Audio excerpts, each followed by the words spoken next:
네, 반갑습니다. 오늘 육조단경 오늘 84쪽입니다. 육조단경과 마음공부책 84쪽의 맨 밑에 단 마땅히 아십시오 부분이고요. 제가 읽어보겠습니다. 마땅히 아십시오. 본성에는 본래 반야의 지혜가 갖추어져 있어서 스스로 지혜로서 늘 관조해 보기 때문에 문자에 의지하지 않습니다. 비유하면 비와 같아서 빗물은 하늘에서 연유한 것이 아니라 원래 용이 일으킨 것으로서 이 비가 일체의 모든 중생과 모든 초목과 유정과 무정을 모두 적셔 윤택하게 해주다가 그 모든 빗물의 흐름이 다시 큰 바다로 흘러들어가 합쳐져서 하나가 되는 것과 같습니다. 중생의 본성인 반야의 지혜 역시 이와 같습니다. 본성에는 본래, 우리의 본성에는 본래, 그러니까 우리의 본성에는 이 소리는 우리는 본래, 우리의 본래적인 성품은 누구나 반야, 그러니까 반야가 지혜죠. 반야 지혜가, 이 깨달음의 지혜가, 부처님의 지혜가 누구에게나 본래부터 원래 본성으로 갖추어져 있어서 이 소리거든요. 그러니까 이 본성이라는 말 자체, 또 지금 이 말 자체에서 말하는 바가 본성에는, 우리의 본성에는, 우리 모든 사람의 본성에는 본래 반야지혜가 갖춰져 있다 이러는 거잖아요. 이게 우리의 진짜다 이거거든요. 우리는 지금까지 이렇게 가짜의 분별 생각 망상이라는 가짜를 쫓아다니다 보니까 진짜에 어두웠을 뿐이지 우리의 본성은 본래 반야지혜가 이미 갖춰져 있어서 스스로 지혜로서 늘 관조해 보기 때문에 문자에 의지하지 않는다. 스스로 지혜로서 늘 관조하고 있다 이 소리예요. 늘 스스로 지혜로서 관조해 보기 때문에 문자에 의지하지 않습니다. 문자나 방편이나 말이나 이런 것들이 사실은 그 문자 하면은 그게 바로 분별이라는 얘기거든요. 문자, 언어, 개념 이런 것들이 개입되어서 우리는 중생인 이유는 문자와 개념과 언어, 분별 이런 것 때문에 우리가 본래의 지혜를 놓치고 중생으로 떨어지는 거거든요. 이것을 여러분들 그냥 이렇게 보고잖아요. 근데 우리는 제가 이걸 들자마자 스님이 손으로 저 앞에 있는 내가 아닌 나와 내 바깥에 있는 저 스님이 손으로 컵을 들었구나. 또 이 안에 물이 있겠구나. 이제 이런 식의 자동적인 이제 분별이 들어가잖아요. 근데 여기라는 거 빼고, 그 언어니까 그것도 언어고 분별이니까 빼고, 또 여러분이 나다, 저 스님이다 하는 이런 또 언어, 말, 개념도 빼고, 문자도 빼고, 이게 컵이다 하는 언어, 개념, 문자, 분별을 빼고, 물이다라는 분별도 빼고, 그런 문자에 의지하지 않고 그냥 관조해보란 말이죠. 여기 그랬어 있잖아요. 스스로 지혜로서 관조해보기 때문에 문자에 의지하지 않습니다. 우리의 본성은 진짜 그런가 보란 말이죠. 우리의 본성은 지혜로서 늘 관조해보고 있다 이 소리예요. 여러분의 본성이 지혜로서 늘 관조해보고 있어요. 그래서 문자에 의지하지 않아요. 문자에 의지하지 않는 부분이 있단 말이에요. 여러분 안에 그 본성이라는 부분이 있단 말이죠. 그럼 여기서 확인해 보란 말이죠. 스스로 지혜로서 간주해 보아서 문자에 의지하지 않고, 여러분이 문자에 의지하지 말고 컵이다라는 언어, 물이다라는 언어, 스님이 손으로 컵을 들고 있다라는 언어 다 빼고 그냥 스스로 간주해 보란 말이죠. 분별, 생각, 언어, 개념 다 빼고. 그래도 이거는 지금 보고 있죠, 그죠? 보고 있는데 습관적으로 스님이 컵을 왔다 갔다 흔들고 있구나, 이 생각 빼고, 이 개념 빼고 그냥 본단 말이에요. 관조해 보란 말이죠. 관조해 봐라 이 소리가 아니라 그냥 관조해 보고 있죠. 그냥 저절로 그냥 이렇게 보고 있단 말이에요. 예를 들어 여러분이 갓난아기라고 생각해 보세요. 그럼 언어 하나도 모르겠죠? 분별 없겠죠, 그죠? 완전 갓난아기. 갓난아기도 눈은 있어요. 눈은 있으니까 뭐가 이렇게 움직이는 뭔가 움직임을 확인은 해요. 알긴 알아요, 그죠? 근데 이게 뭔지는 분별하지 못한단 말이에요. 그러니까 이게 컵이다라는 언어도 모르고 스님이라는 언어도 모르고 저 사람이 스님인지 아닌지도 모른단 말이에요. 근데 그냥 이게 왔다 갔다 하면 이게 이 움직임은 본단 말이에요. 그죠? 이게 이제 쉽게 말해 어찌 보면 스스로 지혜로서 늘 관조해 보는 그 성품이 있단 말이에요. 스스로 지혜로서 늘 관조해 보는 이 성품은 문자에 의지하지 않습니다. 내 안에 이걸 마땅히 알라는 거죠. 자기 본성에는 이러한 지혜가 본래 갖추어져 있어서 본래 스스로 관조해 보기 때문에 문자에 의지하지 않는다. 분별에 의지하지 않는다. 그게 나의 본성이다 이 소리예요. 여러분 해석하고 판단하지 않아도 그냥 이걸 확인하듯이 이 소리를 해석하고 판단하고 분별하고 스님이 컵 받침대를 두들기는구나 이렇게 생각, 개념, 문자, 언어 가지고 해석하지 않더라도 갓난아기 같이 그냥 순수하게 분별하지 않더라도 이거는 관조해 본단 말이에요. 여기서 스스로 관조해 본다는 말은 비추어 본다는 말은 관조라는 말이 보는데 이렇게 비추어 본다는 얘기잖아요. 조견한다, 관조한다 이런 거 비추어 본다는 말은 어떤 봄을 얘기하느냐 하면 알긴 아는데 어떻게 아는 거냐? 거울이 세상을 이렇게 비추듯이 아는 그 봄을 말해요. 여기서 말하는 관조라는 것은.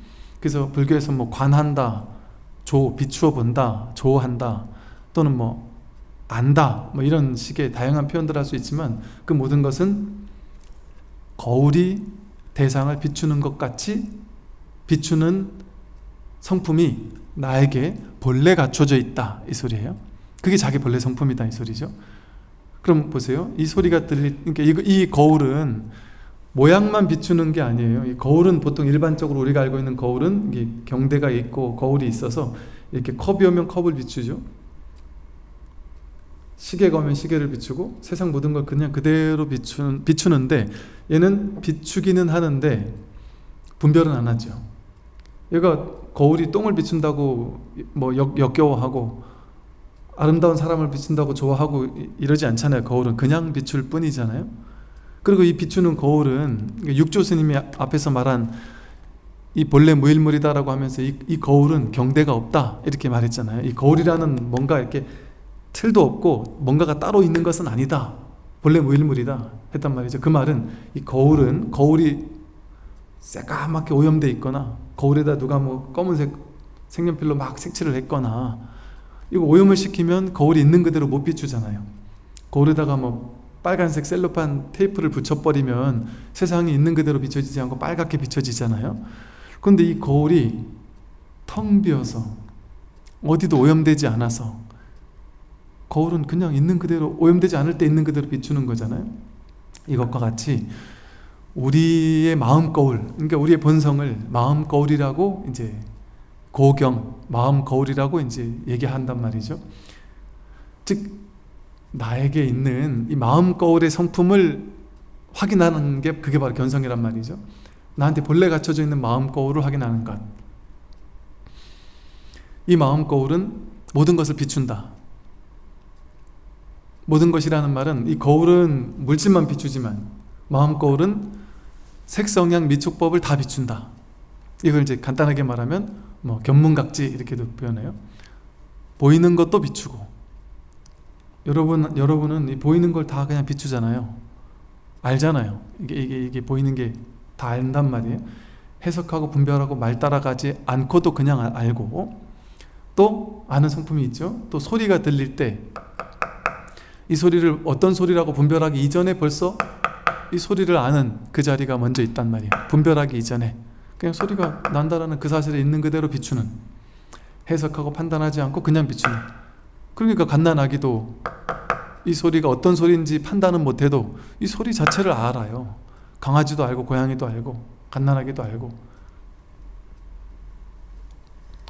냄새도 비춘단 말이에요. 냄새가 나면 우리는 이게 무슨 냄새다 미세하게 알고 모르는 건 분별이 하는 거지만, 그 냄새가 난다는 사실을 우리는 자각하고 비춘단 말이죠. 맛보는 것도 이게 예민하게 이건 무슨 맛이고 저건 무슨 맛이고 막 이런 것까지 하는 거는 그건 분별이고, 그건 분별심이에요. 근데 그냥 맛이 있다라는 그 원초적인 분별하기 이전의 그거는 그냥 그대로 비춘단 말이에요. 감촉도 마찬가지고, 감촉도. 근데 이 분별 이전에 비추는 게 진실하지, 분별로 비추는 거는 진실하지가 않거든요. 그러니까 허망한 망상이라고 하죠. 예를 들어 감촉이다, 모든 걸 이 감촉을 비춘다고 했잖아요. 감촉을 비추는데 첫 번째 자리에서는 그냥 감촉이 어떤 감촉이든 감촉이 있다라는 그 사실을 그냥 순수하게 분별 이전에 아는 거예요. 이 감촉을. 이 손을 이렇게 감촉을 느꼈어요. 감촉을 느껴서 그냥 감촉을 느꼈다는 그 사실을 아는 게 이제 첫 번째 자리에서 비추는 거예요. 근데 이제 이게 분별을 쫓아가면 이거 첫 번째 자리에서 그냥 아는 게 끝인데, 이게 이제 분별 없이 아는 건데, 비추는 건데, 분별이 올바르지 않은 이유는, 망상인 이유는, 예를 들어 내가 어떤 사람의 손을 이렇게 부딪혔다, 사랑하는 사람의 손을 부딪혔다 그러면은 좋은 느낌이 나겠죠. 혹은 중고등학교 때 한참 막 설레는 사춘기 시절에 내가 정말 혼자 몰래 좋아하던 사람이 있는데 그 친구가 내 손을 이렇게 딱 잡아줬다. 얼마나 설레겠어요. 이제 동생이 고등학교 때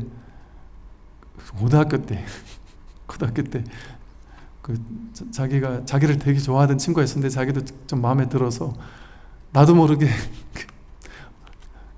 어쩌한 상황길에 내가 뽀뽀를 했대요. 근데 그 친구가 쓰러졌대요. 너무 좋아서. 근데 보세요. 그냥 그 다음이 사람을 쓰러지게 만들 수도 있단 말이죠. 너무 좋아서. 그런데 그 다음이, 그 접촉이 똑같은 접촉인데 처음엔 내가 이 사람이 이 접촉이 일어났는데 별 생각이 없었는데 눈을 딱 뜨고 보니까 천하의 유명한 그 살인마다, 아니면 내가 정말 소름 끼치기 싫어하는 어떤 누군가다. 그러면 그냥 이 접촉이 갑자기 막 소름으로 바뀔 수도 있단 말이에요. 그러니까 똑같은 접촉인데 분별을 따라가면 좋아 죽겠거나 싫어 죽겠거나, 그러면 이 접촉 이것이 진실하지, 여기서 그 두 번째 자리에 떨어져 가지고 좋거나 싫거나 하는 건 다 개념이죠. 그 개념, 분별은 이 법이 아니란 말이죠. 분별은 법이 아니다. 근데 우리는 중생들은 그 분별을 따라가니까 사람을 10명 손을 잡으면 또 그 상황에 따라서 느낌이 다 다르단 말이에요. 그 느낌을 쫓아간단 말이죠. 냄새 맡고 맛보는 것도 그렇죠. 냄새 맡는 게 어떨 때는 그냥 냄새 맡고 그냥 냄새가 난다는 걸 아는 그 자리는, 분별하기 이전 자리는 누구나 다 갖추고 있는 것인데, 냄새를 맡고 나서 좋다 나쁘다라고 분별하는, 또 그 분별 내용을 쫓아가면 그건 사람마다 다 다르잖아요. 어떤 사람이 막 땀을 흘리고 왔을 때 그 땀 냄새가 난다, 그게 정말 사랑하는 사람이 맡으면 그것조차 사랑스러울 수 있거든요. 내가 아주 소름 끼치기 싫어하는 사람이면 그것이 되게 싫어할 수도 있단 말이죠. 이처럼 눈, 귀, 코, 혀 몸뜻이 색성향 미촉법을 접촉할 때, 접촉하자마자 바로 비추어 관조해서 비추어 아는 그 마음이 우리의 본래 성품인데, 그 자리에 있으면 문제될 게 있나요? 그 자리에 있으면 문제될 게 없습니다. 분별될 게 없어요. 근데 우리는 그 첫 번째 자리, 그 비춤의 자리를 떠나서 자기 의식, 분별심을 쫓아가가지고 분별심이 자기 마음인 줄 알고 분별이 세상을 만들어버려요. 그게 이제 전문 용어로 색성향 미촉법이, 안입이 설씨는 육근이 색성향 미촉법 육경을 접촉하면 안식, 이식, 비식, 설식, 신식, 의식이 일어난다. 이렇게 눈, 귀, 코, 혀, 몸 뜻이 색성향 미촉법을 접촉할 때 6가지 의식이 일어난다. 그래서 세상을 분별한다. 그렇게 보고 듣고 맛보고 하면서 만들어진 자기만의 의식의 세계, 그것을 가지고, 그 의식을 가지고 자기라고 여기고, 그렇게 의식으로 판단한 세계를 세계라고 여기는, 그런 식으로 우리는 자기 세계를 창조한다는 거예요. 그래서 유식, 무경, 유식, 오로지 식뿐이다. 바깥 그런 실제적인 경계는 따로 없는데 그 바깥의 경계를 가지고 내 식대로 해석하고 조작한 유식, 오로지 식일 뿐이다. 식이 있을 뿐이다. 이 세상은 내가 의식으로 창조한, 분별로 창조한 세상이란 말이죠. 그런데 그 내가 분별로 창조한 세상은 진실하지 않은 이유가 분별로 만들어 놓은 세상이기 때문에, 나는 이렇게 이 세상을 창조했지만 다른 사람은 전혀 다르게 세상을 창조했단 말이에요. 우리는 예를 들면 우리는 불교하면 불교는 좋은 이미지, 진리, 참 좋은 것, 이렇게 우리는 불교라는 이미지를 내 안에서 내 세상으로 만들었단 말이에요. 근데 아주 타종교, 아주 독실하면서 아주 배타적인 타종교니다. 그러면 불교하면 아주 되게 싫은 종교, 아주 그 사이비 외도 같은 종교, 이렇게 그 사람에겐 창조되어 있을 수도 있죠. 제가 어제 들었어요. 누가 뭐 대깨문이 어쩌고 그러길래 그게 뭐예요? 그랬더니 뭐라 했더라? 이게 말이 맞나? 대깨문에서 무슨 뭐죠? 대가리 아니겠죠?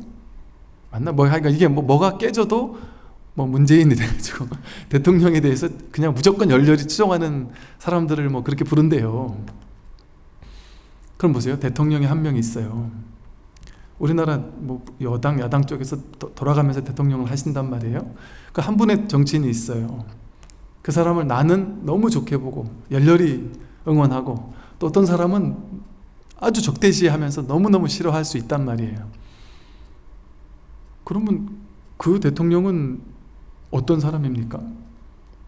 이렇게 보는 게 진짜 그 사람이에요? 저렇게 보는 게 진짜 그 사람이에요? 아니면 적당히 중간적으로 보는 게 진짜 그 사람이에요? 이건 자기에게서 드러난 대통령일 뿐이지 그 대통령이 있는 그대로가 아니죠. 내가 그렇게 해석해서 만들어낸 대통령일 뿐이죠. 그죠? 그러니까 진짜 대통령을, 진짜 그 사람을 진짜로 보려면 어떻게 보는 게 진짜 그 사람을 볼 수 있을까요? 이렇게 우리의 생각을 통해서 보는 건 그 사람의 진실에 다가가지 못하는 거예요. 이렇게 생각과 판단, 분별을 통해 그 사람을 보게 되면 분별된 결과만이 드러나요. 좋은 사람이나 나쁜 사람이거나. 근데 분별하지 않고 보면 거울처럼 비춰보는 거예요. 거울처럼 비춰보는 거예요. 그런데 갓난아기와 다른 점이 뭐냐 하면, 이 성품을 확인하는 게 갓난아기와 다른 점은 뭐냐면, 갓난아기는 그냥 몰라요. 그런데 우리가 이 비춰보는 것은 판단 분별을 다 하면서도 판단 분별하지 않는 것, 즉 하되 함이 없이 하는 것, 모의법, 모의행 이런단 말이에요. 금강경에서 말하듯 머무는 법 없이 마음을 내는 것, 분별할 거 다 한단 말이에요. 깨닫고 나더라도 마음 공부해서 예를 들어 깨달은 도인들이 있다. 그 사람들은 보수 성향, 진보 성향이 없겠어요? 있을 수 있단 말이에요. 깨달으면 다 보수가 된다, 다 진보가 된다, 이런 거 없단 말이죠. 자기 분별은 다 있다. 그러나 그 분별에 과도하게 집착하지 않고 그 분별이 분별이라는 사실을 알아서 내가 필요에 따라 선택은 할지언정, 내가 선호는 할지언정 이것만이 절대 진리라고 생각하거나 그런 취하는 마음이 없는 것일 뿐이지 분별은 다 한단 말이에요. 그러니까 분별하되 분별함이 없이 분별한다. 그게 지혜예요. 그러니까 분별하지만 분별이 본래 공하다라는 사실을 깨달으니까 분별함이 없이 분별해서 보는 거죠. 그러니까 그렇게 보는 게 진실로 보는 거예요. 그 사람의 진실에 눈 뜨는 거예요. 그러니까 우리는 사람들을 볼 때 항상 판단하잖아요. 자기 분별로 보니까 저 사람은 좋은 사람, 저 사람은 나쁜 사람, 나에게 도움되는 사람, 도움 안 되는 사람, 그거 다 자기 분별이에요. 분별은 할지언정 그 분별을 믿지 않고 실체라고 집착하지 않고 본다면 그냥 있는 그대로 본단 말이에요. 분별을 집착하지 않고 분별하되 분별에 집착 없이 본다. 그 마치 거울이 비추듯이 본다. 이렇게 비추는 능력이 우리에게 없느냐? 본래 갖춰져 있죠. 본래 이렇게 본래 갖춰져 있잖아요. 지금 확인되잖아요. 이렇게 확인 다 되고 있거든요. 이거 못 듣는 사람 있나요? 아무도 없습니다. 본래 갖춰져 있는 성품이에요. 이것은 원래 없던 걸 새로 만들어내는 그런 것을 성품이라고 하지 않는다. 어제 마주 어록을 이르법회 때 했는데 거기 본유 급유라는 말이 나왔어요. 본래 있던 것이 지금도 있다. 그 말은 이 성품이 그렇다는 거예요. 성품은 본래 있는 것, 그러니까 본래부터 있던 것을 찾아야 된다. 변하지 않고. 나에게 본래 있던 것을 확인하는 거지 새롭게 만드는 거 아니에요. 원래부터 있던 것이다. 그러니까 우리의 본성에는 본래 반야지혜가 이미 갖춰져 있다. 그래서 스스로 지혜로서 늘 관주해 보기 때문에 문자에 의지하지 않는다. 문자, 판단, 해석, 분별, 언어, 개념 여기 의지하지 않고 그냥 보는 첫 번째 자리에 지혜로서 관주해 보는 이게 다 있잖아요. 우리 이게 없는 사람 있습니까? 다 갖추고 있어요.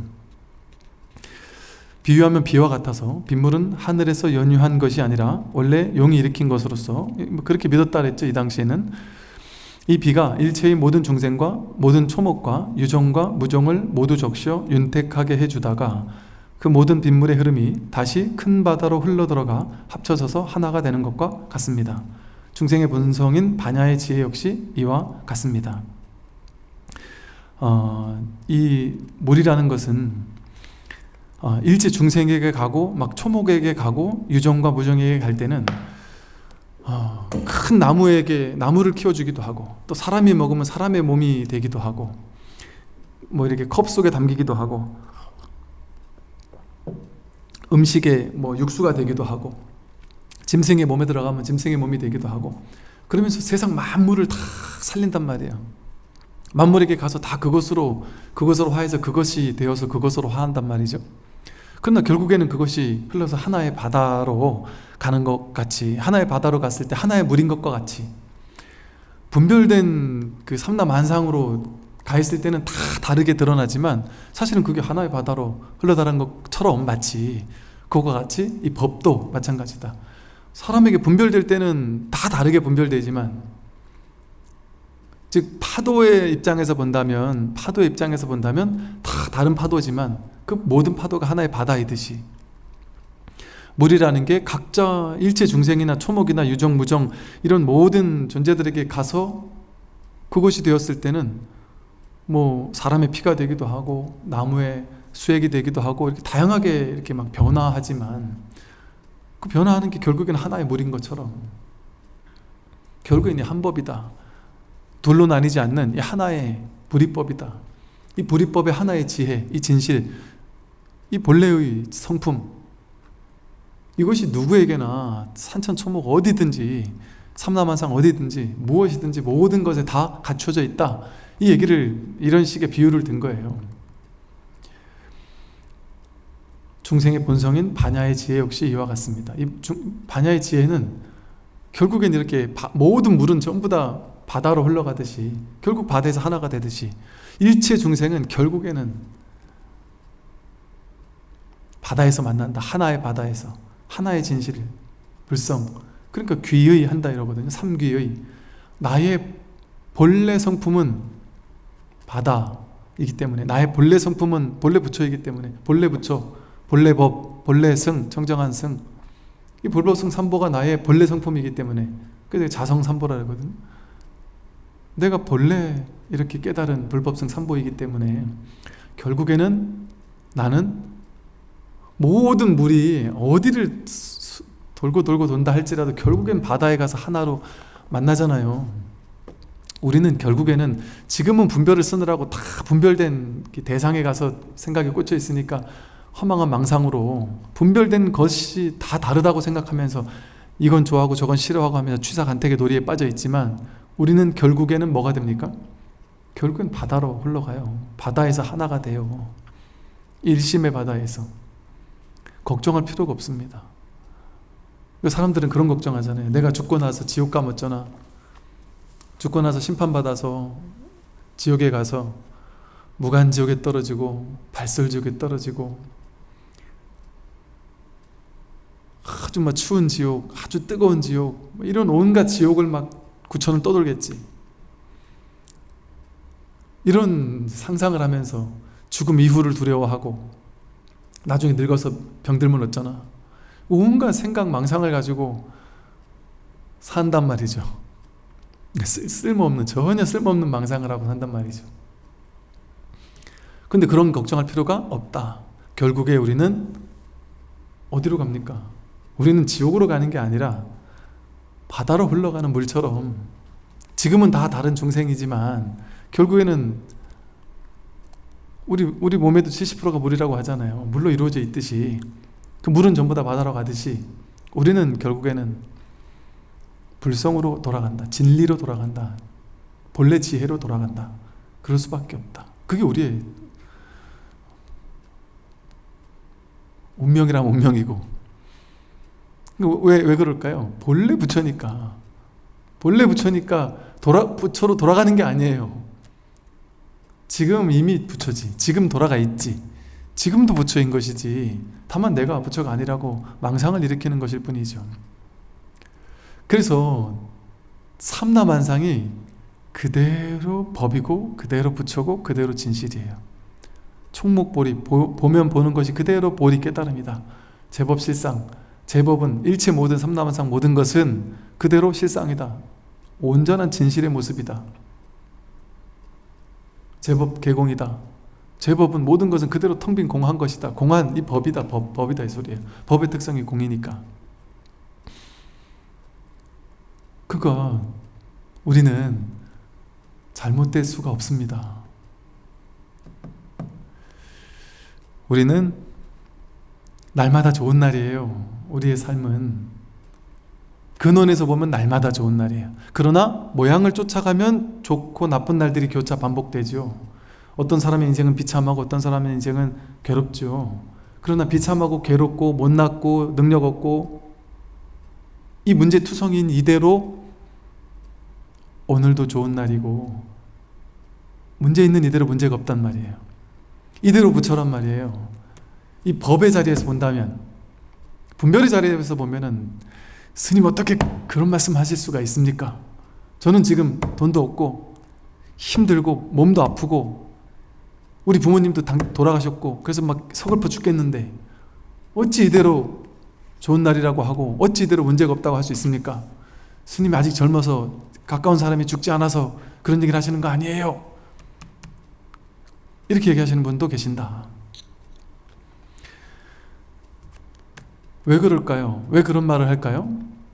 우리는 분별의 세계만 봐왔다 보니까, 저는 지금 분별 이전을 얘기를 하고 있는데 분별을 가지고 얘기를 하니까 제 말 다 틀렸죠. 지금 출세간을 얘기를 하고 있는데 세간의 세간경을 가지고 제가 하는 말을 판단하면 제가 하는 말은 다 틀렸습니다. 이 분별의 눈으로 가지고 제가 하는 이 강의를, 부처님 법문을 이해하려고 한다면 우리는 전혀 지금 아예 자격이 안 돼 있는 거예요. 준비 자세가 안 돼 있는 거예요. 지금 뭔 얘기를 하는 건지 아세요? 내 머리로 이해되냐 안 되냐, 이해 안 되면 저 사람 틀렸다. 지금 이거는 지금 세간에서 지식 공부할 때 그렇게 하시고, 그래서 이게 종교인 거예요. 종교는 믿음이 있어야 된다는 거거든요. 부처님 법문에 대한, 선지식에 대한, 스승에 대한, 스님에 대한 믿음을 가지고 공부를 해야 되는 측면이 있어요. 이 종교는. 왜 그럴까요? 죄다 틀린 말만 하거든요. 분별의 눈으로 보면 다 틀린 얘기예요. 분별의 눈으로 보면 다 틀린 얘기거든요. 생사가 본래 없다. 어떻게 맞는 얘기예요? 나는 남자도 아니고 여자도 아니다. 어떻게 맞는 얘기예요? 문제 있는 이대로 문제가 없다. 하되 함이 없이 해라. 이거 어떻게 맞는 얘기예요? 나는 태어난 적이 없다. 그러니 죽을 수도 없다. 세상이라는 게 따로 없다. 내가 이 세상에 와서 살다 가는 게 아니고 이 세상이 내 마음 위에 왔다 간다. 이게 어떻게 생각으로 가능한 얘기예요? 범접할 수 없는 얘기예요. 근데 이런 얘기를 계속 설법의 장에서는 하는 이유는 뭐겠어요? 제가 설법할 때만 이런 얘기를 하지, 일상생활 살 때는 그냥 똑같이 분별의 세상을 살죠. 사람들하고 분별하면서 분별한 얘기하지, 법문하는 자리가 아니면 오늘 잘 지냈느냐? 밥은 먹었느냐? 잘 계셨어요? 하시는 분들은 잘 되세요?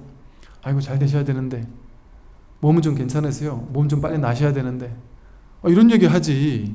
몸 아픈 사람한테 가서 아픈 게 원래 없어요, 이런 얘기 안 한단 말이에요. 세간에서는. 법의 자리에 서니까 이런 얘기를 하죠. 그런데 듣는 입장에서 도대체 이해 안 되고 말도 안 되고 이런 얘기를 들을 때 이해 안 되니까 저에겐 다 틀렸구나, 그렇게 들을 것 같으면 이제는 이게 안 듣게 되겠죠. 이제 당연히 안 듣겠죠. 근데 이제 듣는 사람들은 왜 듣겠어요? 내가 지금 머리로 이해 안 되지만 그냥 일단 믿음을 가지고 들어보자. 그러다 보면 이게 마음이 열리기 시작하는 게 뭐냐 하면, 이 말도 안 되는 얘기가 왜 자꾸 내가 듣고 있는 거지? 그리고 왜 그럴 것 같지? 그러다가 어느 순간 이 가슴으로 그냥 뭔지 모르게 와닿기 시작해요. 그럴 수도 있겠다. 그럴 수도 있겠네. 난 전혀 한 번도 생각해보지 못한 생각인데 그럴 수도 있겠네 하고 이제 마음이 열리기 시작한단 말이에요. 이러면서 시간이 걸리는 이유가 그래서 그런 거예요. 법문 듣는다고 막 바로 이거 성품이 확연하고 이러지 않는 이유가, 어제도 어떤 분이 그러시대요. 제가 1년을 들었는데 여전히 모르겠는데 이래도 괜찮나요? 괜찮다 마다요. 1년 만에 안 될 수도 있고, 한 달 만에 될 수도 있고, 5년 10년을 듣다가 될 수도 있고, 근데 상관없단 말이에요. 늦게 되는 건 뭐 상관없다. 왜 그럴까요? 분별의 눈으로만 살아왔던 사람이 분별의 습관을 조복받고 이 분별 아닌 법문을 들으면서 그게 내 가슴으로 이렇게 좀 수용되는, 법신 부처님을 자수용신이라 된다 그랬잖아요. 이 법문들이 그냥 수용된다는 거는 곧 삶이 수용된다는 거거든요. 통으로 분별하지 않고 그냥 통으로 수용된다는 얘기거든요. 이렇게 된다는 게 그렇게 쉬운 일은 아니란 말이죠. 그러니까 꾸준히 법문을 듣는 걸 통해서 내 마음 그릇을 넓히는 거예요. 분별의 습관을 자꾸 조복받게 되는 거죠. 그럼 나도 모르게 공부가 되어지고 있단 말이에요. 이건 억지로 하는 거 아니에요. 모의법이에요. 나도 모르게 자꾸 법문을 듣게 되고, 나도 모르게 자꾸 공명하게 되고 공감하게 되고, 그러다 보면 저절로 공부가 나도 모르는 사이에 되어지고 있어요. 근데 나는 된다는 생각 안 해요. 나는 모르니까. 1년 전에도 모르겠고 지금도 여전히 모르겠는데 오히려 더 깜깜한데요? 공부 잘하고 있는 거란 말이에요. 그러나 내면에는 변화가 일어나고 있단 말이죠. 그래서 이제 현실이 조금씩 바뀌기 시작해요. 어떻게 바뀌느냐? 삶을 통째로 수용하게 돼요. 왜냐하면 삶에는 분별에서는 문제가 많을 수도 있고 잘 나가고 못 나가는 사람이 섞여 있지만, 무분별지에서는, 이 반야지혜에서는, 그냥 이 비춰보는 자리에서는 아무 문제가 없다라는 사실을 이제 정말 그렇네 하고 내 가슴으로 받아들이게 돼요. 처음에는 완전히 가슴으로 소화가 안 되니까 머리로 이해해서 이제 좀 간격이 있죠. 근데 괴로움에 처하고 나서 괴로워 이랬다가 그래도 내가 마음 공부하는 수행자인데 스님이 수용하라 그랬지. 그래도 수용해야지, 받아들여야지. 한번 괴로워서 펀치를 한번 맞고 그래도 받아들여야지 하다가 좀 노력해서 받아들이다가 보니까 조금 괜찮아졌어요. 이런 식의 단계를 수행하는 단계라 그래요. 유의 조작이 개입된단 말이에요. 좀 틈이 있다는 거예요, 이거는. 근데 그것 또한 과정에는 어쩔 수 없이 그럴 수밖에 없어요. 그러니까 그것도 나쁘지 않다 말이죠. 그러니까 제가 수용해라 하고 얘기하기도 한단 말이죠. 처음에는 그래 내가 통째로 한번 수용해보자 이렇게 유의로 시작하다가 나중에 법문을 꾸준히 듣고 공부를 꾸준히 하다 보면 억지로 이제 이걸 수용하려고 하지 않는데 이상하네. 시간이 지나고 나서 자기 스스로 이제 문득 이상하다. 내가 어느 날부터인가 모르게 그냥 이렇게 허용하고 있네, 삶을. 나도 모르게 삶을 그냥 이렇게 수용하고 있네. 두려움이 어느 순간부터 사라지네. 그냥 삶을 신뢰하고 있구나. 삶은 그대로 진실이라는 것, 문제가 있는 그대로 문제가 없다라는 것, 결국에는 진실밖에 없다는, 법 하나밖에 없다라는 것, 진리밖에 없다라는 것을 그냥 이렇게 흔쾌히 허용하게 된단 말이죠. 그러다 보면 저절로 두려움이 사라져요. 미래에 대한 막연한 근심 걱정이 사라집니다. 문제가 있을 수가 없구나. 내가 죽는 거 이거 문제 아니에요. 죽을 수가 없는데 내가 죽는다고 망상 부리는 거예요, 사실은. 이 얘기가 소화가 안 될지라도. 그래서 삶을 그냥 허용하게 돼요, 두려움 없이. 근데 그게 내가 속삭이지 않는단 말이에요. 수용해야 돼 라는 생각이 어느 순간 끊어지고 그냥 저절로 수용이 돼버려요. 물론 그럼에도 자기 분별은 올라오는 게 보일 수는 있죠. 즉 얘는 지가 할 일 해요. 얘는 지가 할 일 한단 말이에요. 그 순간에도 공부가 어느 정도 된 상태에서도 얘는 지가 할 일 해요. 즉 자기 생각은 자기 분별할 거 해요. 그러나 이 분별이 올라오더라도 그걸 늘 보고 있다 보니 그 분별이 힘이 없을 뿐이지, 거기 막 집착 구속 당하지 않을 뿐이지 두려움이 없어져요. 예를 들면 이래요. 이제 요즘에 코로나 때문에 사람들이 이제 백신을 맞아요. 제가 지난주 갑자기 이제 동생하고 누님께서 제가 절을 이제 했다고 하니 이렇게 왔다 가게 한번 보러 온 거예요. 이제 동생이 이제 뭐 가족 이렇게 이제 병원 그쪽에 있다 보니까 그 형도 백신 맞으면 좋지 않냐고 물어보더라고요. 그래서 나도 좋긴 좋지. 왜냐면 우리 신도님들이 많이 계시니까 만에 하나라도 내가 걸려서 신도님들이 갑자기 피해가 되거나 이러면 좀 안 좋은 일 하면 좋겠지. 근데 뭐 내가 나한테까지 올라면 아직 시간이 오래 걸릴 것 같다 그랬더니 그게 아니라 요즘에 그 자녀 백신이 나도 자녀 백신 카톡으로 이렇게 한번 해봤다. 근데 이거 다 0만 나와서 안 되더라. 그랬더니 그 절 가까운데 거기 0으로 나오는 곳에 전화를 해가지고 한두 군데 전화해서 이렇게 전화번호를 남겨도 됩니까? 물어보면 100% 다 남겨준다는 거예요. 그래서 그래, 그런 게 있어? 그랬더니 근데 의외로 그렇게 사람들이 많이 안 한다고 얘기를 하더라고요. 그래서 그래? 그래서 한번 해볼까? 해서 이제 그 앞에 병원에 한 두 군데 전화번호를 했더니 되게 반갑게 바로 적어주더라고요. 근데 그 두 군데다 한 하루 이틀 만에 전화가 다 오더라고요. 다 와서 자녀 백신 남았다고 오라고. 의외로 그렇게 또 잘 되나 봐요.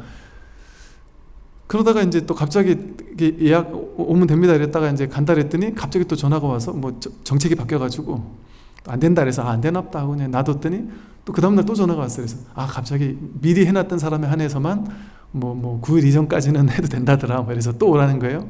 그래서 제가 엊그제 가서 이제 맞았습니다. 저는 맞았는데 그 맞고 나자마자 이제 그 앉아 있어야 대기하고 앉아 있어야 된대요. 맞고 나서 대기하고 한 30분 앉아 있어야 된대요. 왜 앉아 있어야 돼요? 그랬더니 한 10분 내로 쇼크가 오거나 이렇게 뭐 쓰러져 이런 사람이 있을 수 있다. 그래서 이렇게 앉아 있는데 마침 스마트폰을 딱 켰는데 거기에 제가 부산이었잖아요. 마침 스마트폰을 딱 켰는데 부산에 자녀 백신 맞은 50대가 맞고 나서 죽었다. 이런 기사가 뜬단 말이에요.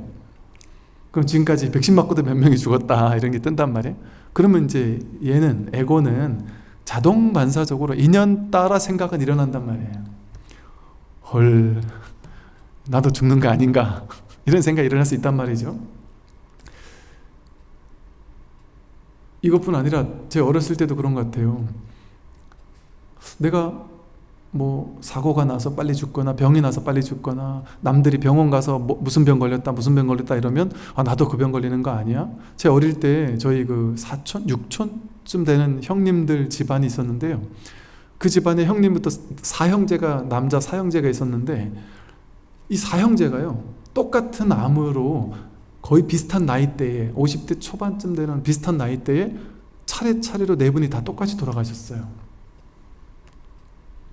그걸 보니까 그때 당시 이제 어린 나이에 덜컥 이럴 수도 있구나 이런 생각이 들 수 있단 말이죠. 그럼 예를 들어 우리도 어떻겠어요? 예를 들어 우리 집안에 누군가 우리 형제들 중에 누가 어떤 병으로 몇 살쯤 죽었다 이러면 자동으로 그 밑에 동생은 나도 저러는 거 아니야 하고 근심 걱정에 시달릴 수 있단 말이죠.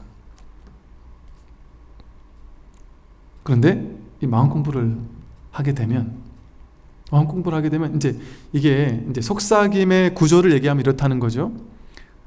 에고에서 그런 생각이 탁 일어난다 할지라도 오케이, 어차피 백신을 막 사람이 죽는 것은 진리로 죽는 거예요. 내가 죽을 때가 돼야 죽는단 말이에요. 모든 것은 진리로서 드러나요. 때가 되면 그 일이 일어나. 아니, 방거사가 하늘에서 내리는 눈송이조차 허들 아무데나 떨어지지 않고 정확히 자기가 떨어져야 될 자리에 떨어진다, 이런 식의 표현을 했단 말이에요. 그게 법계는 다 법계의 진실, 인연 따라 정확히 일어나야 할 일이 일어나는 거예요. 하나도 서투른 일이 일어나지 않아요. 우리 인생엔 내 인생에 그 일이 일어나지 말았어야 되는데 하고 에고는 그렇게 생각하지만, 좋은 일 나쁜 일이라고 나는 생각으로 판단하지만, 일은 있고 저일은 있으면 안 되라고 생각하지만 전부 다 일어나야 하니까 일어나는 거예요. 하다못해 업장이 소멸될 기회가 되니까 안 좋은 일이 일어나서 업장이 소멸되고 있는 걸 수도 있고, 그 괴로운 경험을 통해서 내가 뭔가 배우고 깨달아야 하니까 그 일이 일어난 것일 수도 있고, 죽어야 하니까 죽어야 한단 말, 죽는 거란 말이죠. 죽는 게 서글픈 일만은 아니에요. 인연 따라 왔다 가는 거예요. 근데 어떻게 갈지는 아무도 몰라요. 알 수 없어요. 호상, 뭐 좋게 죽으면 호상이라고 그러고, 뭐 나이 몇 살 이상 돼 죽으면 호상이라 그러고, 빨리 죽으면 뭐 이건 뭐랍니까, 뭐 안 좋은 죽음이라고 생각하겠지만 그건 자기 생각 아니에요? 어떻게 죽으면 똑같은 죽음이지 좋은 죽음이 있고 나쁜 죽음이 있겠습니까? 삶과 죽음을 그냥 삶과 죽음이 둘이 아니란 말이죠. 그러니까 죽음을 받아들이게 된단 말이에요. 그러면 두려움이 없어요. 코로나가 와서 내가, 이 연세 드신 분들이 코로나가 온 다음에 코로나가 걸리면 죽을 수도 있다라는 두려움에 많이 걱정을 하셨던 것 같아요. 초기에. 지금도 그럴 수 있겠지만, 그러니까 저 시골에 사시는 노보살님들은 특히 그 되게 두려우셨대요. 왜냐하면 지금 이 나이에 코로나 걸리면 난 죽는구나, 이렇게 생각을 많이 하셨다 그래요.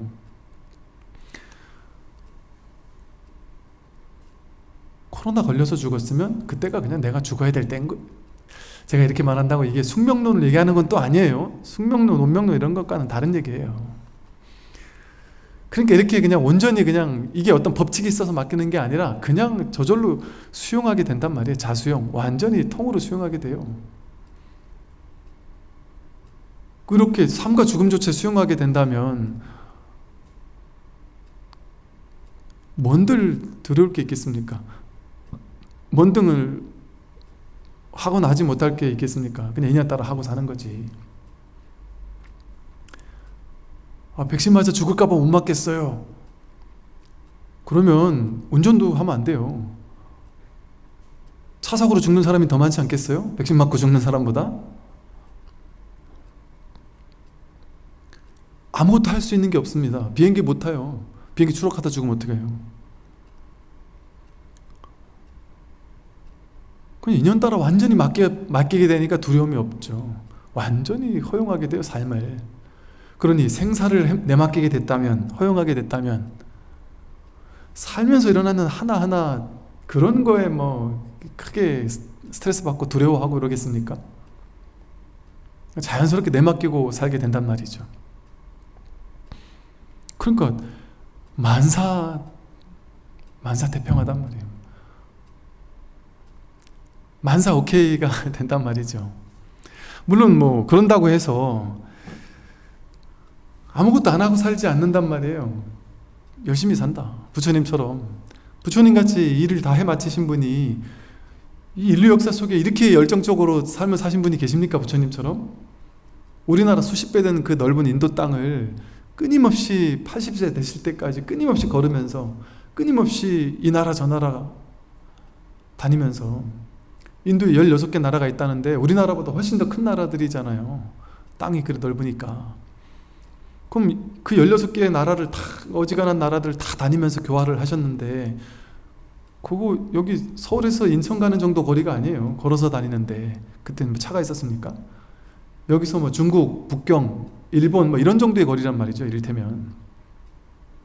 근데 그 거리를 늘 걸으면서 열정적으로 포교하고 사람들 만나고 괴로움이 있는 모든 사람에게 괴로움을 소멸시켜주고, 그래서 저 역사학자들이 그런다잖아요. 인류 역사 속에 자기 단 생애 동안, 짧은 그 생애 동안 이렇게까지 큰 성취를 거둔 종교 교주가 없었다.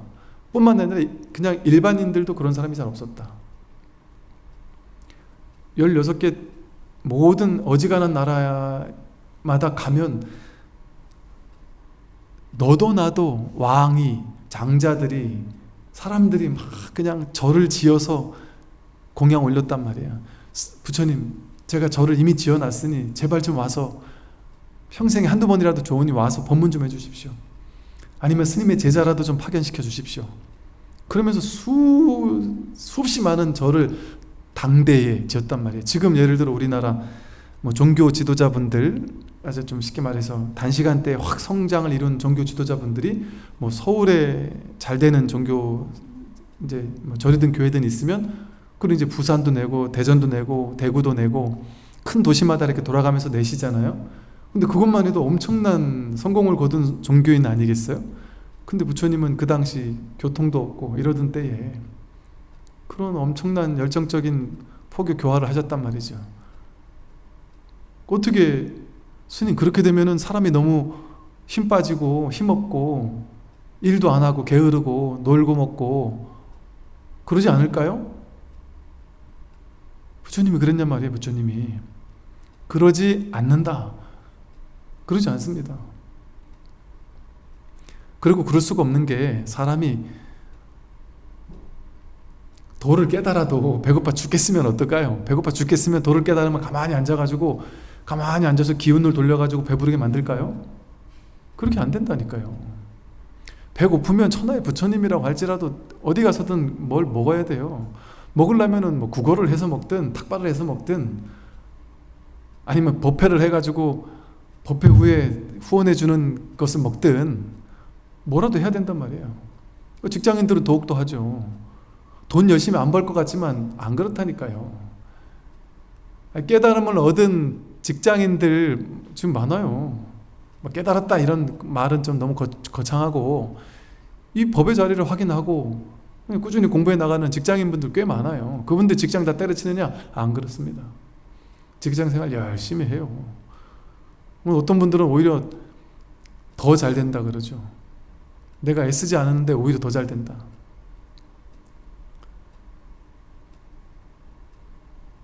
오히려 진급도 더 잘 된다. 물론 안 되는 사람도 있고 정답이 없으니까. 기도하면 다 된다 이건 아니죠. 기도하면 대락률은 상당히 높습니다. 확실해 그거는. 왜냐하면 그냥 아무것도 안 하고 있는 사람보다 뭔가 기도라도 하는 사람은 뭐겠어요? 뭔가 하려는 열정이 있는 사람 아니에요. 그 기도를 하고 뭔가 믿는다라는 거는 하나님을 믿고 부처님을 믿는다고 생각하지만 사실은 누굴 믿는 거예요? 누구 마음이 하나님을 믿어요? 누구 마음으로 부처님을 믿어요? 이 마음으로 믿는 거거든요. 그러니까 내가 굳게 믿고 하나님이 부처님이 해주실 거야 굳게 믿으면 자기 마음을 믿는 거예요. 자기 하나님을 믿는 거예요. 그 믿는 마음은 나니까. 그러니까 내 열정이 생겨나는 거거든요. 내 믿음이 생겨나는 거거든요. 결국 자기가 하나님을 믿고 부처님을 믿는 걸 통해 자기 힘을 갖다가 쓰는 거거든요. 그러니까 기도 안 하는 사람보단 기복적으로 기도하는 사람이 훨씬 성공할 확률이 높죠. 당연히 종교 없는 사람보단 종교 있는 사람이 성공할 확률이 더 높을 거예요 아마. 물론 다 그렇진 않을 수 있겠지만 다른 방식으로 또 에너지를 쓰는 사람도 있을 테니까. 그런데 단정적으로 기도하면 다 된다? 그건 사기꾼 멘트란 말이죠. 기도하면 안 되는 것보단 될 확률이 훨씬 높을 겁니다. 그게 맞잖아요. 100일 기도한다고 수능시험 다 잘 봅니까? 잘 보는 사람만 와가지고 스님 내 아들 어디 갔어요? 사람들 박수 받고 신나하지만 그때 100일 기도한 많은 사람 가운데 떨어진 사람은 그냥 내 기도가 부족했나 보지. 설마 스님의 기도가 부족했겠나?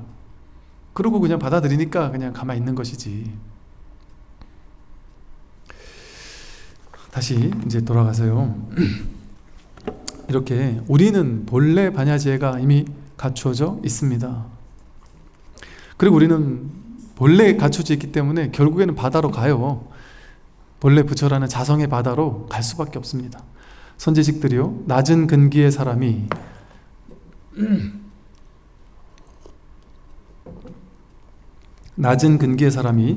이 돈교 법문을 듣는 것은 마치 뿌리가 약한 초목이 큰 비를 만나면 모두 쓰러져 자라지 못하는 것과 같습니다. 근기가 낮은 사람이라도 원래 갖추고 있는 반야의 지혜는 큰 지혜가 있는 사람과 전혀 다를 바가 없는데 어떤 이유로 법문을 듣고도 스스로 깨닫지 못할까요? 그것은 삿된 견해의 장애가 무겁고 번뇌의 뿌리가 깊기 때문이니 마치 큰 구름이 태양을 가릴 때 바람이 불지 않으면 햇빛을 볼 수 없는 것과 같습니다. 근기 낮은 사람이 이 돈교 법문, 뭘로 깨닫는 이 돈교 법문을 듣는 것은 뭐와 같으냐? 마치 뿌리가 약한 초목이 큰 비를 만나면 막 다 쓰러지잖아요. 그것과 같아요. 아주 적절한 비유예요.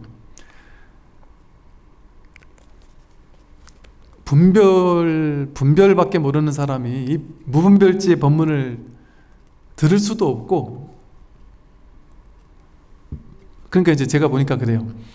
저기 유튜브를 하다 보니까 유튜브 이제 댓글을 많이 쓰잖아요. 댓글에다가 욕하는 사람들은 이제 그냥 이렇게 쉽게 말해서 내버려 두는 이유가 뭐냐 하면, 막 욕하는 사람들은 지속적으로 계속 욕할 확률이 줄어듭니다. 별로 없는 것 같아요. 제가 봤을 때 욕은 그냥 한두 번 하고 사라지더라고요. 어느 순간부터인가. 왜 그럴까요? 자기가 처음 들어본 거예요. 이 강의를 처음 들어봤는데 이건 영 아닌 거라. 왜? 분별의 기준으로 이건 말도 안 되는 소리니까 아닌 거라. 그러니까 욕 한마디 하고 떠나가 버리는 거죠. 다시 안 들어요. 다시 들을 사람 같으면 욕을 안 하죠. 그 정도의 내가 마음을 연 사람 같으면. 이것처럼 당연히 이럴 수밖에 없어요. 그러니까 근기 낮은 사람은, 그러니까 옛날에는 밀교라는 말도 있듯이, 스승과 제자 간의 사자상생이라는 말이 있듯이 이 법문은 공개적으로 못했어요. 옛날에는 공개적으로 했다가는 큰일 나기 쉬웠어요. 옛날에는. 이거 너무 파격이잖아요. 이 파격적인 얘기 했다가는 이 시대를 뒤집을 만한 혁명가로 낙인 찍혀가지고 소리 소문 없이 잡혀가서 죽을 수도 있고요. 하다못해 부처님도 그랬듯이 외도들이 혹은 다른 어떤 곳에서 이 사람이 도를 얘기를 한다, 그럼 소리 소문 없이 잡아 죽일 수도 있어요. 그런 일들이 역사 속에 실제 있었다니까요. 그리고 섣불리 이 법을 아무에게나 얘기를 못했어요. 근기가 있는 사람, 즉 이 무분별지를 받아들일 만한 사람, 그런 사람에게 근기 테스트를 해보고 가르쳐줬단 말이에요. 어떻게? 지금도 행자 처음에 출가해서 제자가 되겠습니다 찾아오면 바로 법을 안 가르쳐줘요. 6개월 동안 행자교육을 하고, 옛날엔 1년, 2년, 3년 행자교육을 했단 말이죠. 옛날 선사스님들 전부 다 제자들을 제자 되겠다고 찾아오면 바로 법을 얘기하지 않았어요.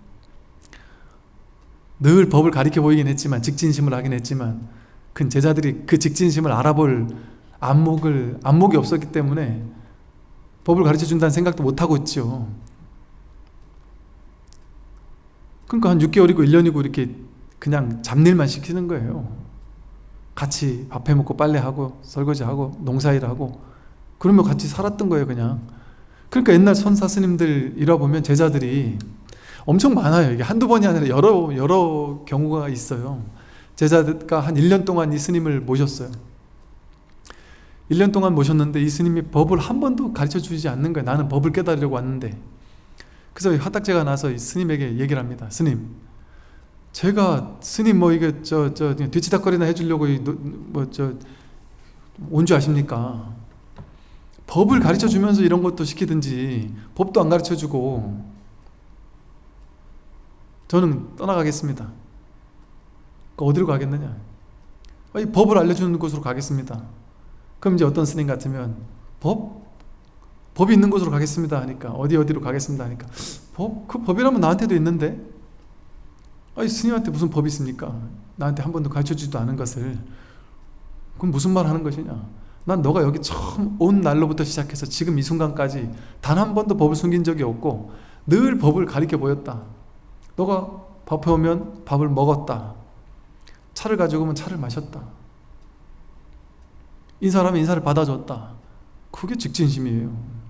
그 하나하나가 전부 다 깨닫고 보면 그게 다 직진심인데, 분별지로 보면 전부 다 분별의 눈으로만 보이는 것일 뿐이죠. 그래서 어디로 간다고 하니, 그래 그럼 잘 기왕 갈 거면 어디로 가거라, 어떤 스승을 찾아가거라, 이렇게 얘기해 주는 분도 계시고, 그래 그럼 너 가라, 그렇게 해서 제자가 이만큼 간단 말이에요. 가는 뒤통수에 대고 누구야? 부릅니다. 그럼 제자가 예 하고 돌아보면 도 가져가라 이러든지, 이건 누구냐? 이게 도다 하든지,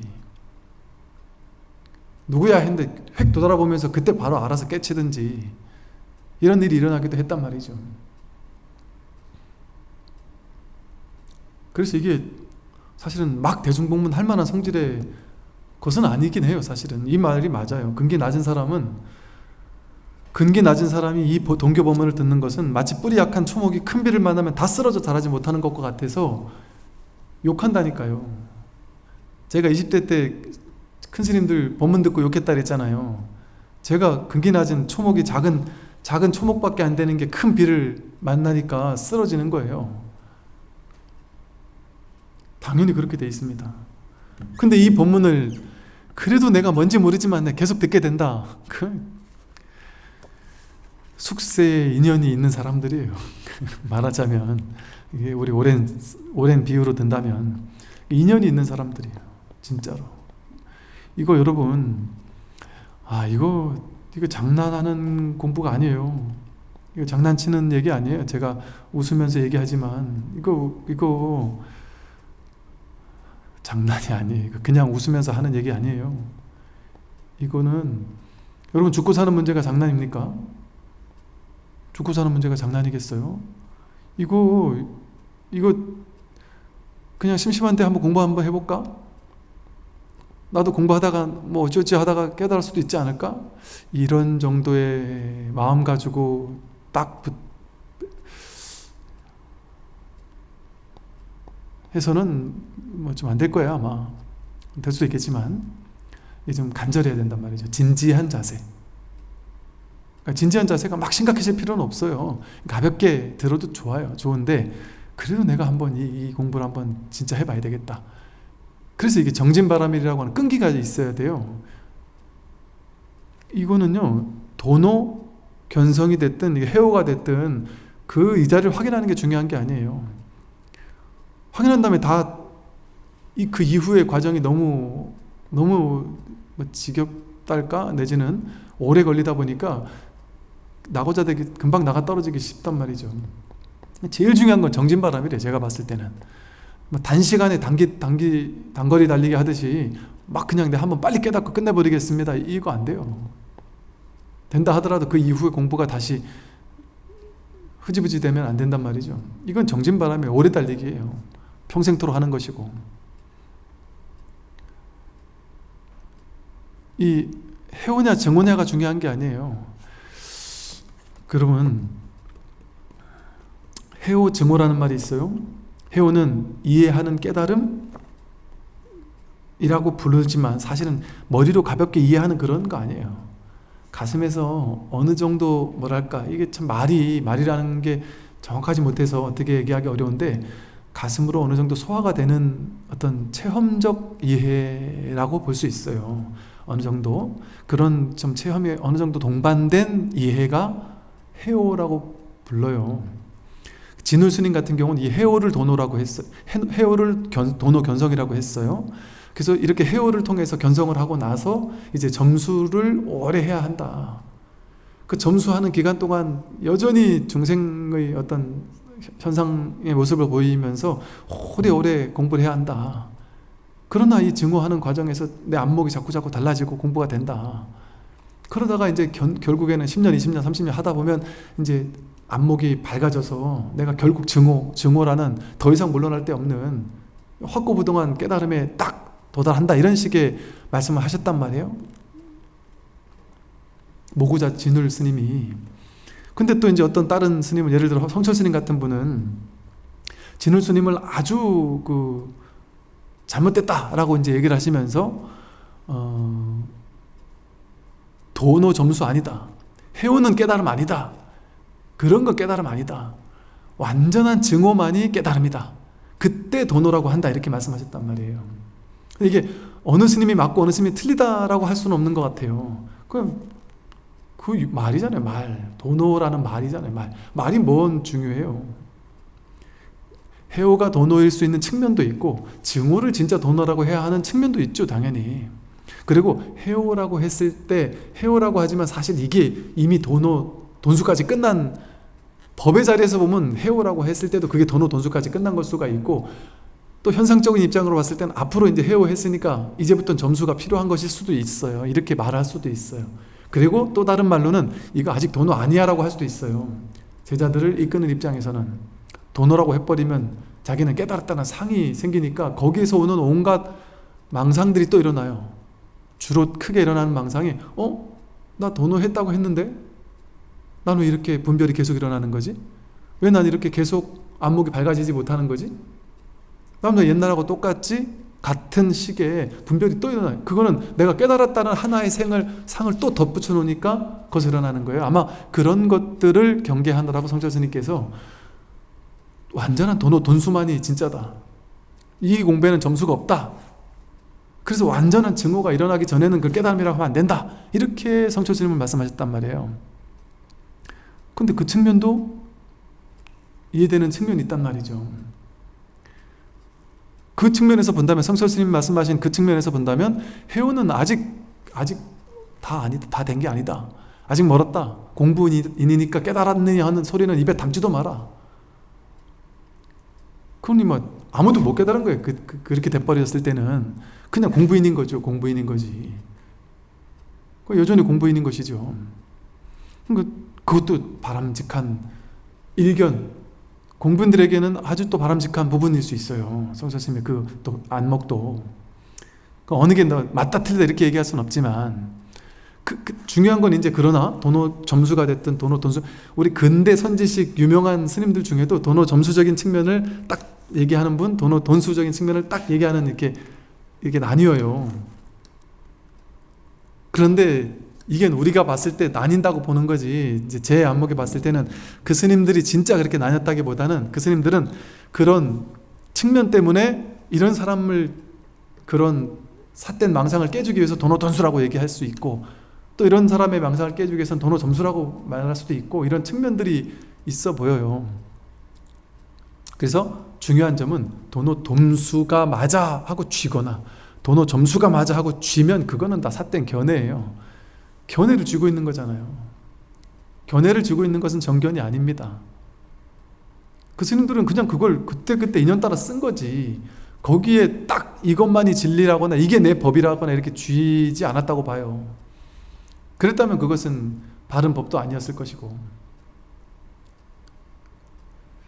그러니 제가 전에 수신교를 공부했을 때 진울 스님의 말씀처럼 현상적인 입장에서 봤을 때는 도노 점수적인 측면이 분명하게 있고, 또 이 해오의 측면이 분명히 있어요. 해오의 깨달음을 통해서 그 이후에는, 분명히 해오 이후에는 안목이 그 이전과는 확연히 다르게 바뀐다니까요. 공부가 달라져요. 공부의 경계가. 그런 측면에선 해오를 통해서 그냥 그러나 해오라 할지라도 내가 깨달았다 이런 말, 제가 이제 모르겠어요. 이제 저희 공부하는 이 처에서는 깨달았다 이런 말 할 필요 없다, 할 수도 없다, 깨달음이라고도 할 수 없다, 성철 스님 말씀처럼 그건 아직 깨달음 아니다, 이 말이 맞아요. 그러니 깨달았다 뭐 이런 얘기 하면 안 된다. 그냥 견처가 조금 열렸다 정도의 표현. 굳이 교리적으로 설명한다면 이게 정확히 맞지 않을 수도 있지만, 또 해오 정도? 아직 난 공부인이다, 멀었다, 이런 정도의 용어 정도를 쓴다. 겸손하게 그렇게 쓰면서 그냥 꾸준히 공부할 뿐이지, 내가 도노했느니 깨달았느니 이런 거는 용어가 오염되어 있는 용어라서 사람들에게 오해를 불러일으키는 용어예요. 여러분들, 우리 여기 공부하는 많은 분들이 우리가 해오라고 이름 부를 만한 이 자리에 대한 확인은 상당히 많은 사람들이 했다는 걸 제가 알고 있어요. 근데 그분들에게 저도 법회 때도 몇 번 말했지만 내가 뭐 도노했느니 견성했느니 이런 말씀 안 된다라고 얘기하는 게 성철 스님의 말씀처럼 이 도노 돈수 확실하게 증오가 되기 전에는 깨달았니 이런 말은 입에 담으면 공부에 아주 도움이 안 될 뿐 아니라 그건 진짜 깨달음이 아니기 때문에. 그러나 법의 입장에서 보면 그것이 또 깨달음이에요. 그것이 끝이에요. 그것이 시작이자 끝이긴 해요. 그러나 이제 현상적인 입장에서 봤을 때는 아직 업을 조법하는 게 남아있는 것이지, 한 발 나아가서 사실은 해오가 됐든 견성이 됐든 자기 성품을 확인하지 못했더라도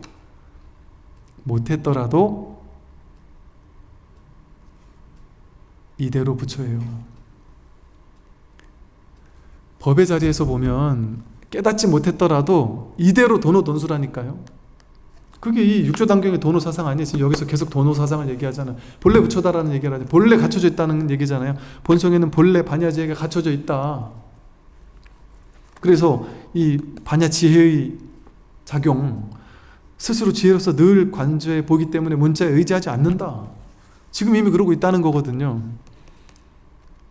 이 깨달음의 측면이 누구 측면이라기보다는 그냥 깨달음 그 자체예요. 그러니 법의 자리에서 보면 중생도 깨달아 있는데 해오가 깨달았지 않겠어요?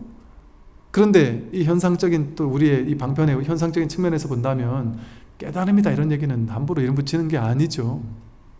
그러니까 아마 스님들이 정말 부처님처럼 되기 전에는 늘 미진한 줄 알고 늘 부족한 줄 알고 내가 다 됐다 하는 것도 망상이다.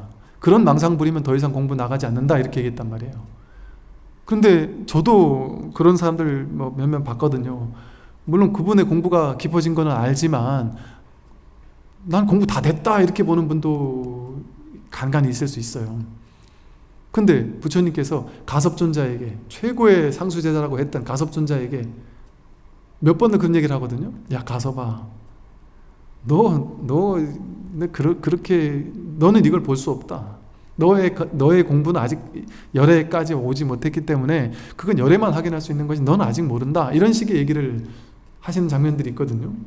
가섭조차 부처님이 보기에는 완전 유치원생인 거죠. 그런데 가섭존자가 뭐 얼마나 공부를 많이 한 우리 인류 역사 속의 성자들의 반열로 본다면 부처님 빼고는 얼마나 탑 오브 더 탑이겠어요. 인도의 수많은 성자들 가섭존자에 미치지 못하지 않겠어요? 그럼에도 불구하고 가섭에게 넌 아직 완전히 부처님처럼 되지 못했다라고 이렇게 한단 말이에요. 그럼 우리가 어떻게 공부 어느 정도 하고 나서 내가 공부 됐느니 이런 얘기를 할 수가 있겠습니까? 늘 부족한다는 마음을 가지고 거기에 의지해서 더 내가 부처님처럼 이렇게 되겠다는 마음으로 어디까지인지 모르겠다. 이 공부가 도대체 어디까지 내가 가려는지 모르겠다 하는 마음으로 공부하는 것이지. 왜? 이렇게만 지금 이렇게 공부하는 것만으로도 공부의 효과를 현실에서 보고 있으니까, 내 괴로움이 가벼워지고 있으니까 그거는 명백하고 확연하단 말이죠. 그러니까 이 공부를 현실적으로 뭔가 신비적인 마음 상태로 바뀌고 어떤 느낌이나 체험이나 이런 어떤 비일상적인 마음 상태로 바뀐다든지 내가 늘 깨달음의 상태에 안주해 있다든지 그런 식의 변화가 일어나는 걸 깨달음이라고 생각하면 안 된단 말이죠. 그런 거 왔다 가는 것이지, 깨달음의 안목과 괴로움이 정말 가벼워지는지, 삶이 그냥 내가 속삭임 없이 그냥 허용이 돼버리고 있는지, 이 법이 온전히 허용되고 있는지, 이런 어떤 것들을 통해서 자신의 공부를 돌아보는 것이 오히려 더 중요하다. 그런데 근기가 낮은 사람이라고 하더라도 원래 갖추고 있는 반야의 지혜는 큰 지혜가 있는 사람과 전혀 다를 바가 없다 이러잖아요. 전혀 다를 바가 없는데 어떤 이유로 법문을 듣고도 스스로 깨닫지 못할까요? 근기 낮은 사람은 왜 깨닫지 못할까요? 그것은 삿된 견해의 장애가 무겁고 번뇌의 뿌리가 깊기 때문이니 마치 큰 구름이 태양을 가릴 때 바람이 불지 않으면 햇빛을 볼 수 없는 것과 같습니다. 이렇게 얘기했단 말이에요. 그러니까 법문을 듣고도 그러니까 심지어 여러분 이 인연 있는 사람들은요, 독실한 기독교 천주교 신자 아니면 종교에는 관심조차 없던 사람들인데도 불구하고 그냥 인문학 강의가 갑자기 재밌어서, 아니면 무슨 뉴에이지 같은 게 재밌어서, 아니면 무슨 뭐 웰빙이니 명상이니 무슨 뭐 범명성계 분야 이런 거에 관심이 있어가지고, 그 정말 분야가 다양해요. 뭐가 됐든 그 이상한 독특한 뭐 이런 신비주의적인 이런 거에 관심이 있어가지고 공부를 시작하다가 이 공부를 또 하게 되는 사람도 있고, 혹은 아니면 본인이 너무 괴로웠다가 그냥 법문을 듣게 되는 경우도 있는데, 인연이 되려고 하면요, 타종교에 완전 독실한 사람인데도 이 법문 영상 하나 딱 보고 갑자기 이거다 하는 생각이 들어서 막 그냥 몰입해서 보는 사람도 있을 수 있어요. 안 듣는 사람은요, 지금은 이제 제가 보기에 제 가족들도 제 설법을 이게 많이들 들으신다고 그래요. 근데 저도 마찬가지였고, 저도 한 10년 전만 해도 저희 가족 형제 부모님이 제 설법을 들으라는 말도 안 했지만 듣지도 않았을 것 같고, 가까운 사람이 오히려 설법 안 들을 수 있거든요. 가족이라고 해도 오히려 가족을 구제하기 더 힘들다 그러잖아요. 가족이라고 해도 제발 부처님 법문 좀 들으라고 해도 가족도 안 듣는다니까요. 가족도 구제를 못 한다니까요. 여러분, 구제 못 하려고 들면요, 그러니까 이제 사람들이 법상 스님을 만나면 다 불자가 되겠지, 다 구제하겠지. 아닙니다. 제가 제 가족도 구제 못 할 수 있다니까요. 제 가족 친지도 너무 힘들어해서 내가 얘기 여태까지 안 했는데 너무 힘들어하니까, 이걸 너무 돕고 싶으니까 이 한마디만 해도 되겠느냐, 하라고. 내가 좀 추천해주는 법문을 좀 들을 거냐 그랬더니 콧방귀를 끼면서 내가 그렇게 법문 듣고 있을 만큼 그렇게 한가한 사람이 아니다. 지금 당장 힘들고 바쁘고 정신없고 괴로워 죽겠어서 그거 들을 정신, 그렇게 속 편한 소리 하지 마세요. 더 이상 말을 할 수가 없었어요. 안 돼요. 아무리 애정 있는 사람이라 할지라도 마음이 열리지 않은 사람은 절대 안 듣습니다. 안 들어요. 그러니까 이게 시절 인연이 돼야 되는 거지, 이거 뭐 부처님이 와도 안 되잖아요. 부처님 제일 옆에서 근거리에서 시봉했던 안한존자가 비서실장이었잖아요. 안한존자가 부처님 열반하실 때까지 결국 못 깨달았다니까요. 저 멀리에서 찾아온 제자는 바로 법문 듣고 그날 바로 깨닫는 제자가 수두룩했는데도 불구하고 안한존자는 평생을 옆에 있는데도 못 깨달았어요. 그런 제자들도 수두룩했어요. 평생 있어도 못 깨닫는 제자도 있었단 말이에요. 근데 그냥 문득 깨닫는 사람들도 있었단 말이죠. 그러니까 이 시절 인연은 언제 누구에게 있는지는 알 수 없습니다. 그런데 그렇게 인연이 딱 안 되는 사람들은 주로 뭐 때문에 그러느냐, 삿된 견해의 장애가 무겁고 번뇌 뿌리가 깊기 때문이다. 첫째, 삿된 견해의 장애, 또 번뇌 뿌리. 번뇌 뿌리는 뭐냐? 분별의 뿌리예요. 분별망상. 분별망상이 많으니까 온갖 번뇌가 일어나잖아요. 나다 너다 하는 생각도 번뇌죠. 탐내고 성내고 어리석은 이 삼독심도 번뇌죠. 맞다 틀리다라는 분별에서 모든 번뇌가 일어나요. 막 더 취해야 되는데, 저 싫으니까 밀쳐내야 되는데, 이 취사간택하려는 모든 생각들, 온갖 분별들, 그게 이 번뇌의 뿌리가 깊기 때문에 그래요. 분별의 뿌리가 깊기 때문에 그래요. 그래서 이 분별망상의 뿌리가 너무 깊은 사람은 이 법문을 들어도 초목이 큰 비가 오면 쓸려 내려가듯이 오히려 욕한다니까요. 그게 당연한 것이고. 그리고 또 하나, 이 번뇌의 뿌리가 깊어서 이 공부가 안 되는 사람이 있고요. 번뇌는 많이 옅어졌는데, 예를 들어 오랫동안 수행을 많이 한 사람들, 이런 사람들이 명상이나 수행을 많이 해서 번뇌 뿌리는 그래도 많이 가벼운 사람도 있어요. 그런 사람은 무조건 되겠네요 하는데, 그런 사람이 또 안 되는 경우도 있어요. 그런 경우는 왜 그러냐? 삿된 견해의 장애가 무겁기 때문이다. 삿된 견해의 장애가 뭐냐면, 법은 이런 거야, 깨달음은 이런 거야, 수행은 이렇게 해야 되는 거야. 법문 듣고 깨닫는다고? 그게 말이 돼? 수행을 해야 깨닫지, 연보를 해야 깨닫지, 독경을 해야 깨닫지, 윗바사나를 해야 깨닫지. 가나선 가지고 못 깨달아, 조사선 가지고 못 깨달아. 윗바사나는 부처님이 하신 말씀인데, 부처님이 하신 이것만이 진짜고 나머지는 다 아니야 라고 하거나, 또 선만이, 이게 가나선만이 진짜지, 윗바사나 저건 아니야, 이 수행만이 진짜야, 이것만이 진짜 우리를 깨닫게 해주는 거야, 이런 식으로 수행해서 깨닫는 게 진짜지, 이렇게 깨닫는 게 진짜지, 저렇게 깨닫는 게 진짜지. 수행법을 쥐고 있다라는 건 뭐겠어요? 달을 가리킨 손가락, 어떤 여러 손가락이 있을 수 있잖아요. 그 중에 어떤 한 손가락에 집착했는 거예요. 달 볼 생각도 안 하고. 그게 수행법에 집착했는 거 아니에요.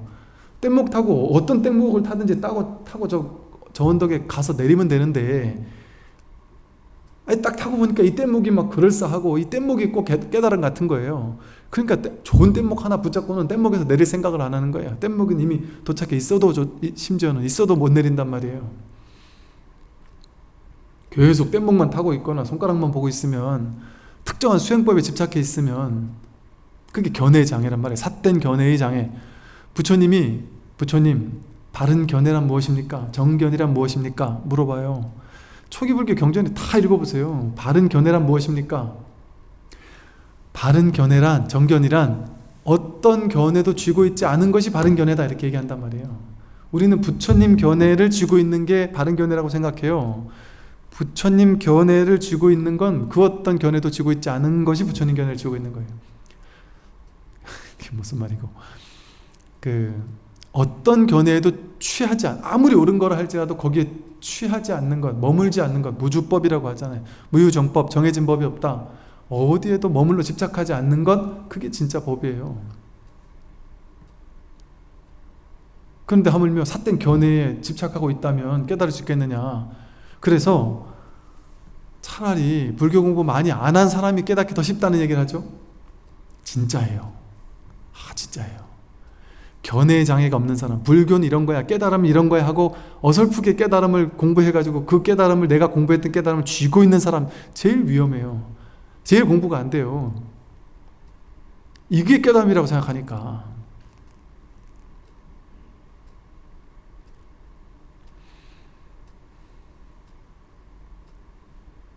어떤 분이 이제 이런 일이 있었어요. 당신 생각을 아주 강하게 쥐고 있으면서 이제 이러더라고요, 저한테. 스님, 진짜 제 말 좀 들어보세요.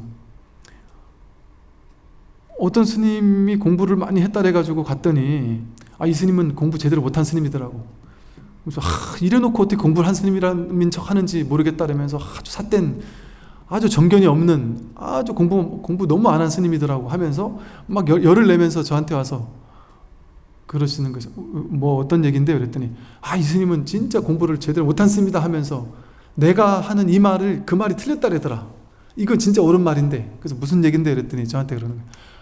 막 열을 내시면서 깨달으면 불을 다 꺼진 방에, 불 하나 들어가지 않는 불을 다 끈 방에 깜깜한 어둠 속에 딱 던져 넣어도 모든 게 환히 보일 줄 알아야지 그게 진짜 깨달음이지. 그게 진짜 깨달음 아닙니까? 나는 그 얘기를 했더니 이 스님이 그런 거 깨달음 아니라 그러더라. 그러면서 그 스님은 삿된 견해를 가지고 있다. 제 말이 100% 옳은 말 아닙니까? 이건 지혜인데, 지혜 등불을 켜는 건데, 깜깜한 데 가 있어도 환히 볼 수 있어야 그게 지혜이고 깨달은 사람이지 않습니까? 당연한 거 아닙니까? 이렇게 저한테 열을 내더라고요. 제가 더 이상 말하지 않았어요. 그 견해를 계속 쥐고 계실 건가요? 그 견해를 너무 꽉 쥐고 있더란 말이죠. 그런 식으로 법은 이런 거야, 법을 깨달으면 이렇게 될 거야, 이런 식의 견해를 딱 쥐고 있으면, 자기 생각을 딱 쥐고 있으면 어떻게 공부가 들어가겠어요? 깜깜한 데 들어가면 안 보이는 게 법이에요. 당연하지 않나요? 너무 당연한 얘기 아닌가요? 깜깜한 데 들어가면 안 보여야지요. 박쥐도 아니고, 박쥐라도 안 보이지 않을까? 박쥐는 볼 수 있겠네. 깜깜한 데 들어가면 안 보여야 그게 부처예요.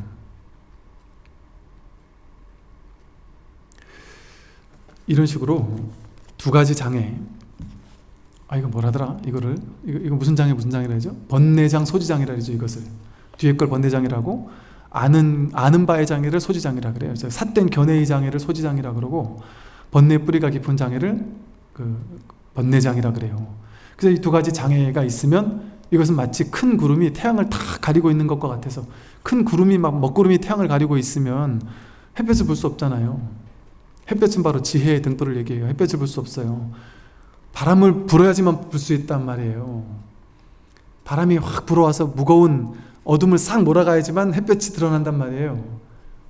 시원한 바람이 불어오는 게 뭐겠어요? 그게 법문의 바람이란 말이에요. 법문을 들어서, 지혜로운 법문을 들어서 구름을 걷어내야만 본래 있던 햇볕이 드러난다. 그러니까 우리는 햇볕을 만들어야 됩니까? 부처를 만들어야 됩니까? 아니에요. 먹구름만 걷어내면 되는 거예요. 먹구름만 걷어내면 된다. 번뇌장, 소지장만 제거하면 본래 부처라는 사실이 드러나고 확인되는 것이지, 따로 부처를 얻고 깨닫는 것이 아니다. 반야의 지혜에는 크고 작음이 없지만 일체 중생들의 마음은 어리석기도 하고 지혜롭기도 하여 모두 같지가 않습니다. 본래 반야의 지혜는 크고 작은 게 없지만 중생들의 마음은 어리석기도 하고 지혜롭기도 해서 크고 같지가 않죠. 사람들마다 근기가 다 다르죠.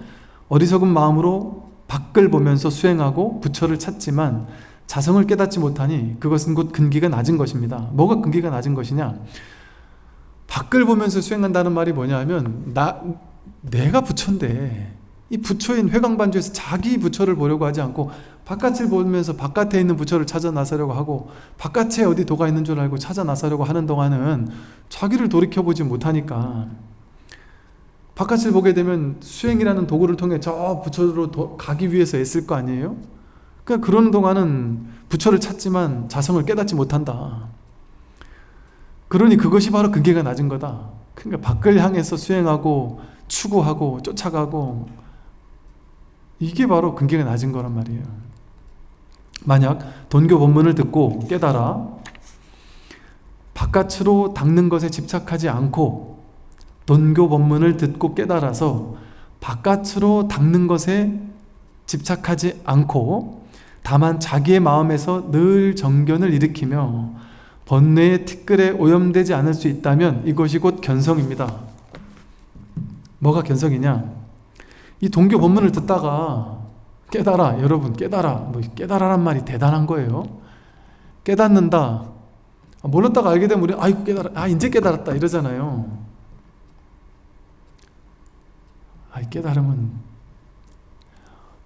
이 불자들에게 있는 가장 큰 삿된 견해의 장애가 뭔지 아세요? 우리가 깨닫지 못하는 이유, 삿된 견해의 장애 때문에 그렇거든요.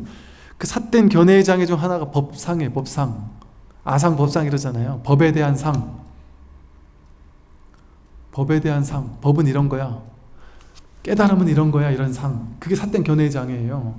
여러분 머릿속에 뭐가 있어요? 내가 도노 견성을 하면 세상이 막 와르르 무너지는 체험이 있을 거야.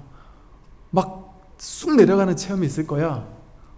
그게 아니면 뭔가 막 그냥 소름 끼치게 뭔가가 막 그냥 눈물이 막 펑펑 쏟아지고 뭔가 일어난 이런 어떤 체험이 있을 거야. 갑자기 단박에 막 안목이 막 확 바뀌는 뒤바뀌는 이런 체험이 있을 거야. 온갖 나름대로의 어떤 상을 지어놓고, 깨달음의 체험에 대한 상을 지어놓고, 그러한 체험이 있어야지만 깨달음이야, 이런 식으로 상을 만들어 놓는단 말이에요. 근데 그 상이 어디서 나왔어요? 배워 들은 거잖아요. 근데 그 상이 우리 한국 불교에서 많이 있을 수밖에 없는 이유 중에 하나, 초기 가나선은 안 그랬는데 중기 이후의 가나선으로 가면요, 가나선을 화두를 들고 유의 조작해서 밀어붙이는 가나선이 유행했어요. 밀어붙이는 가나선, 밀어붙이면 그건 유의 조작이잖아요. 내가 애써서 밀어붙이는 거니까. 반드시 의도를 가지고 밀어붙이는 유의 조작이 있으면 인과법이 된단 말이에요. 원인을 제공하니까 그에 따른 결과가 일어나요. 마치 매일 아침에 대변을 보는 사람은 그냥 대변 보고 끝이에요. 근데 일주일 10일 동안 대변을 못 봐가지고 죽을 것 같아요. 이 괴로움이 죽을 것 같아요. 그러다 한번 시원하게 대변을 확 봐버렸어요. 그럼 얼마나 통쾌하겠어요. 얼마나 기쁘겠어요.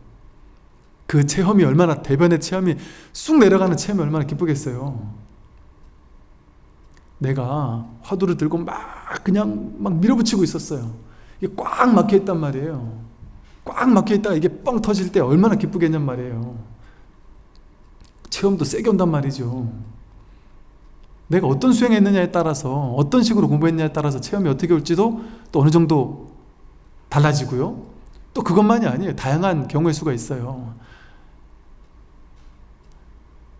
몸과 마음에 조금 힘든 게 있던 사람들, 큰 트라우마가 있다든지 아니면 몸에 어떤 큰 병이 있었다든지 이런 사람도 어떤 체험이 좀 강렬하게 올 수도 있어요.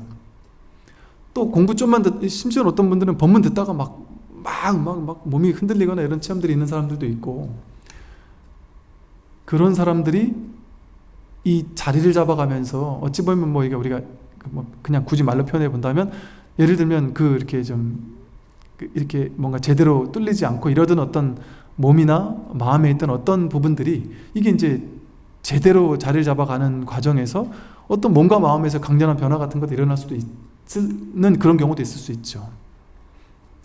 여러 가지 경우의 수들이 있을 수 있기 때문에 이게 체험이 어떻게 오느냐는 다를 수 있단 말이에요. 근데 내가 그런 강렬한 체험을 기다리게 되면 그 기다리는 그 마음 때문에 또 내가 정해놓은 그 체험, 이게 와야 돼라는 것 때문에 그게 안 오면 아직 못 깨달았다, 아직 모른다, 이렇게 생각할 수도 있단 말이죠. 그러니까 그 모든 걸 내려놔야 된다. 그게 다 삿된 견해의 장애인 줄 알아야 한다. 그러면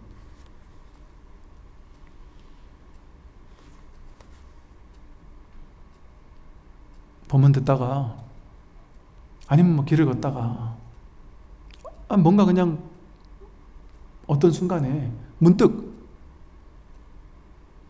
아하 하는 순간, 하는 순간, 이거라고? 이거네? 하는 순간, 그런 순간이 그냥 슥 온단 말이죠. 그러고 나면 이제 그동안 막혔던 게 그냥 소화가 되기 시작한단 말이에요. 근데 그러고 나서도 이건 아닐 거야. 내가 뭔가 빵 터지는 순간이 없었는데 이거 일리가 있나? 그리고 또 추구하고 또 기다려요. 또 기다리게 되면 그 기다리는 마음 때문에 이게 또 제대로 안착이 안 된단 말이에요, 공부가. 그러니까 뭐가 견성이나 보세요. 동교 법문을 듣다가 그냥 깨달아요. 여보세요, 이렇게 드라이하게 썼어요. 법문을 듣고 깨달아.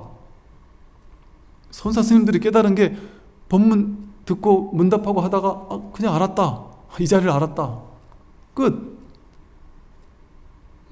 하늘이 열리는 체험을 했느니 이런 얘기 서너록에 보면 없어요. 뜰 앞에 잣나무다, 알게 됐다, 그 말을 듣고 깨달았다, 이런 식이에요. 그냥 법문을 듣다가 문득 이거 확인하는 거예요. 이 자리를 그냥 깨닫는 거예요. 그냥. 그러고 나면 어떻게 되느냐면 바깥으로 닦는 것에 이제 더 이상 집착하지 않죠. 이제는 막 기도하고 연불하고 독경하고 이거 목매지 않죠. 바깥으로 나가지 않아요. 내가 자기 부처가 확보됐는데 바깥으로 닦는 것에 집착하겠어요? 그건 저절로 그렇게 돼요. 그냥. 그리고 다만 자기 마음에서 늘 정견을 일으켜요. 자기 마음에 늘 정견이 있다는 사실을 그냥 늘 확인되는 것인데 번뇌 티끌에 오염되지 않을 수 있다면 번뇌 티끌이 일어나더라도 거기에 오염되지 않는다. 이거는 단박에 끝나진 않아요. 오래오래 시간은 걸린다. 그러나 저절로 관조하게 돼요. 저절로 윗바사나가 되는 측면이 있어요. 왜? 윗바사나는 하는 게 아니라 아까 보듯이 스스로 지혜로서 늘 관조해 본다. 이게 뭐예요? 본래 저절로 윗바사나가 되고 있다, 이 소리잖아요. 그냥 그 이후에는 그냥 저절로 윗바사나가 되는 거예요. 명상이 저절로 이루어지는 거예요. 이 자리를 확인하고 나면 저절로 자기 일어나는 그 망상들이 망상인 줄 보인단 말이에요. 그러니까 덜 끄달려 가요. 물론 시간이 좀 필요하겠지만 번뇌의 티끌에 오염되지 않을 수 있다면 이것이 곧 견성이다. 큰 뭐 견성 이런 거 대단할 뭐라고 할 필요가 없다.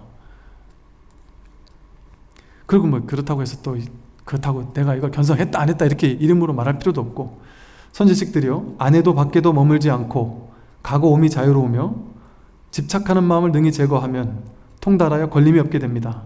능히 이러한 행을 닦는다면 반야경과 본래 차별이 없게 됩니다. 안에도 밖에도 머무를 데가 어디도 머물 데가 없어요. 나와 내 바깥이 따로 둘이 아니에요. 안팎이 둘이 아니에요. 어디도 머물 게 없고 가고 오미 자유롭다.